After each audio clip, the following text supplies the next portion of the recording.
Hello, welcome to Football Invaders. Please follow on Facebook, subscribe, and like on YouTube. It's Football Invaders. Now, let's talk about the second leg, the two second leg semi-finals of MTN 8. First one, Orlando Pirates against Mamelodi Sundowns.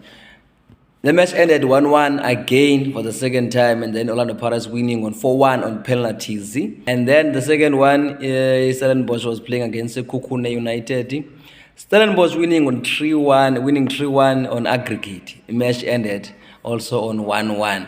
So Kukune United had a chance to finish the game in the first half, but they didn't take their chances. Now they are out. So, which take us to the day.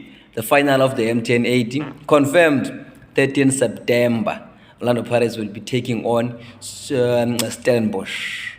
So, where's your money on this one? Stellenbosch or Orlando Pirates again this season? Okay, so please, I want to hear your predictions. Thank you so much. Football Invaders.